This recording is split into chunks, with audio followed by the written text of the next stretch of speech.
السلام علیکم ورحمۃ اللہ. ایک مرتبہ پھر آپ کو رحمان رمضان ٹرانسمیشن افطار عامر کے ساتھ اور اس شہر رمضان میں خوش آمدید کرتے ہیں.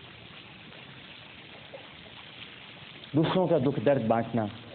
ہم نے بچپن میں جب ہمارے اسکول کی اسمبلی ہوتی تھی تو ہم ایک دعا پڑھا کرتے تھے.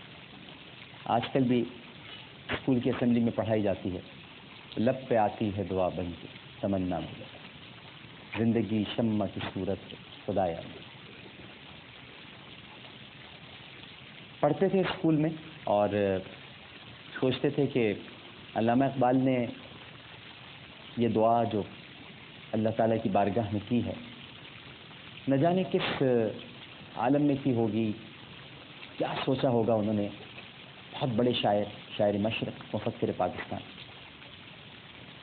اس میں ایک بڑا پیارا شعر تھا: ہو میرا کام غریبوں کی حمایت کرنا، درد مندوں سے ضعیفوں سے محبت کرنا. جب میں یہ شعر پڑھتا تھا ناظرین کرام بچپن میں بھی، تب بھی میں کبھی بھی اس شعر سے متاثر نہیں ہوں، بلکہ میں کہتا تھا یہ تھاٹ علامہ اقبال کا نہیں ہے، ہو نہیں سکتا.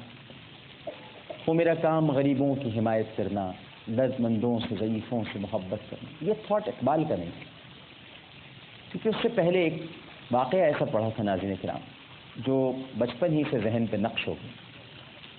اور وہ واقعہ یہ تھا کہ جب نبی کریم صلی اللہ علیہ وآلہ وسلم پر پہلی وحی نازل ہوئی اور آپ غار حرا سے تشریف لائے، تو آپ نے اپنی پیاری زوجہ حضرت خدیجۃ الکبریٰ رضی اللہ تعالی عنہا، جن پہ میں نے کتاب بھی لکھی ہے، ہماری ماں، تو انہوں نے ان کے پاس آ کر آپ نے فرمایا زملونی زملونی، مجھے چادر اڑا، مجھے چادر اڑا. اور پھر سارا احوال بیان کیا. طویل واقعہ. اس وقت حضرت خدیجۃ الکبریٰ رضی اللہ تعالی عنہا نے بڑے مسکرا کے، تبسم فرما کے آپ کی طرف دیکھا اور کہا: اے محمد صلی اللہ علیہ وسلم، آپ کیوں پریشان ہوتے؟ آپ کو اللہ کبھی کسی تکلیف میں مبتلا نہیں کرے گا، کیونکہ آپ غریبوں کی مدد کرتے ہیں، یتیموں کا خیال رکھتے ہیں، مسکینوں کی حمایت کرتے ہیں، بیواؤں کے سر پہ ہاتھ رکھتے ہیں. یعنی غریبوں کے ملجا ہیں، یتیموں کے ماوا ہیں، ضعیفوں کے مولا ہیں. تو میں نے سوچا کہ اقبال نے یہ تھاٹ وہاں سے لیا ہے. وہ میرا کام غریبوں کی حمایت کرنا، درد مندوں سے ضعیفوں سے محبت کرنا. تو یہ تھاٹ اقبال کا نہیں تھا. بنیادی طور پر یہ تھاٹ ام المومنین سیدہ خدیجۃ الکبریٰ رضی اللہ تعالی عنہا کا تھا، اس وقت کہ جب وہ سرکار دو عالم صلی اللہ علیہ وآلہ وسلم کی ابھی صرف اہلیہ ہیں، ابھی تو بننے والی ہیں، خاتون اول بن چکی ہیں. ہمارا ایمان تو یہ ہے کہ نبی پیدائشی نبی ہوتا ہے، اور اس کے لیے جو چنے ہوئے لوگ ہوتے ہیں ارد گرد، وہ بھی خدا کی طرف سے چنے گئے، چاہے وہ سیدنا ابو بکر صدیق ہو، چاہے وہ خدیجۃ الکبریٰ ہوں رضی اللہ تعالی عنہ رضی اللہ تعالی عنہ، اور یا وہ حضرت علی کرم اللہ وجہ. یہ شروع کے چنے ہوئے لوگ تو یہ اللہ کی طرف سے چنے ہوئے ہوتے ہیں، کیونکہ جو بندہ ہے وہ بھی خدا کا چنا ہوا ہے. اسی لیے یہ مدد کرنا، لوگوں کے کام آنا، یہ کوئی احسان نہیں ہوتا ہے کسی کا. آج میں آپ سے جتنی باتیں کر رہا ہوں نیکی کے مہمانوں کی طرف جانے سے پہلے یہ بتانا چاہتا ہوں کہ کوئی یہ نہ سمجھ لے کہ ہم کوئی فرشتے ہیں. ہم میں سے کوئی فرشتہ نہیں، ہم سب گنہگار ہیں. اللہ کی نوکری کرتے ہیں ہم سب. بس کوئی ملازم اچھی طرح سے اپنا فرض ادا کرتا ہے، کوئی ملازم ذرا تساہل پرستی سے کام لیتا ہے. ہم سب خدا کے ملازم ہیں، اس کے نوکر ہیں. ہمارا آقا ہمارا پروردگار ہے، اور اس نے ہماری یہ ڈیوٹیاں لگا رکھی. تو اگر ہم کسی کی مدد کر دیتے ہیں اس پلیٹ فارم سے، تو اس کا مطلب نہیں ہے کہ ہم کسی پر کوئی احسان کریں. اور میں خاص طور پہ یہ بات اپنے نیکی کے مہمانوں کو سامنے میرے بیٹھے ہیں کہ اپنے دل پہ یہ کبھی نہ لائیں. کسی کے ذہن میں یہ آتا ہو کہ ہم یہاں آ رہے ہیں تو شاید ہماری تکلیف سامنے آ رہی ہے، ہماری عزت نفس مجروح ہوتی ہے. صاحب آپ کی نہیں، ہماری ہوتی ہے. ہمیں دکھ ہوتا ہے کہ آپ ہمارے ملک میں ہیں، ہمارے ارد گرد ہیں، اور ہم آپ کا خیال نہیں رکھتے ہیں. جبکہ ہمیں تو یہ سکھایا گیا تھا، ہمارے دین نے تو یہ بتایا تھا کہ تمہارے مسلمان بھائی کے جسم میں اگر تکلیف ہو اور وہ تمہارا پڑوسی ہو اور وہ درد سے کرا رہا ہو اور وہ تکلیف میں مبتلا اور تم انجان اگر بنے بیٹھے ہو، تو پھر کیسے پڑوسی ہو تمہیں خبر ہی نہیں. تو ہم سب ایک دوسرے کے پڑوسی ہیں. یہ آڈینس جس طرح سے بیٹھتے ہیں یہ ایک پڑوس بنا ہوا ہے، ایک کے بعد ایک، ایک کے بعد ایک، ایک کے بعد ایک۔ وہ درد کا احساس، وہ تکلیف کا احساس وہ ہم سب کو ہونا چاہیے۔ اور پھر امت مسلمہ کی مثال تو ایسی ہے کہ اگر امت کے کسی ایک وجود میں درد ہو تو پورے جسم میں تکلیف کی لہر اٹھ جائے۔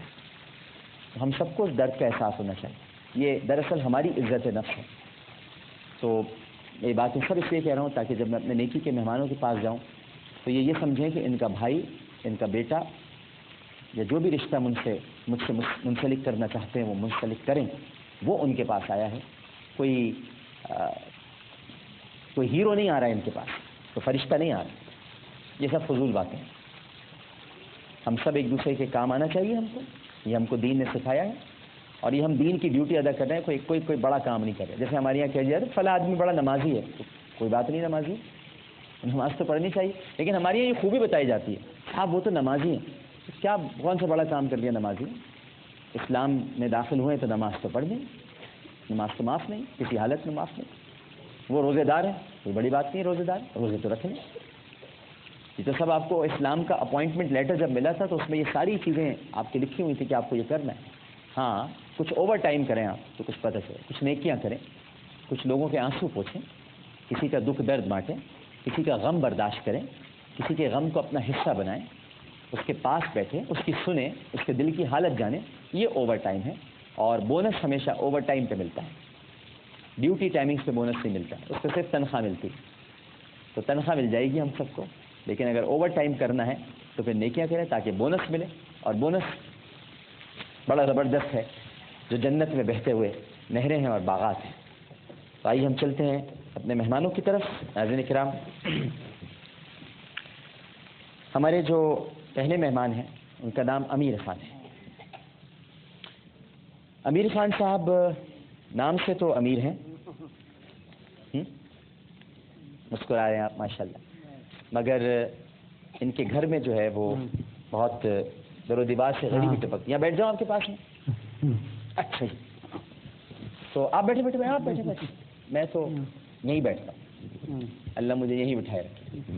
تو ان کی جو در و دیوار سے ہے وہ غریبی ٹپکتی ہے، بے سہارا ضعیف انسان ہیں آپ، جو میں آپ سے بات کرتا ہوں آپ سے پہلے سب بتا دوں۔ اور یہ ناظرین کرام تنہا زندگی گزارنے پر مجبور ہیں، تمام رشتہ دار آپ کے انڈیا میں، اور اہلیہ اور بیٹی آپ کی زندگی کی امیدیں تھیں جو اللہ کو پیاری ہوتی، نہ باپ کی اہلیہ ہیں نہ بیٹی، نہ کوئی لڑکا ہے۔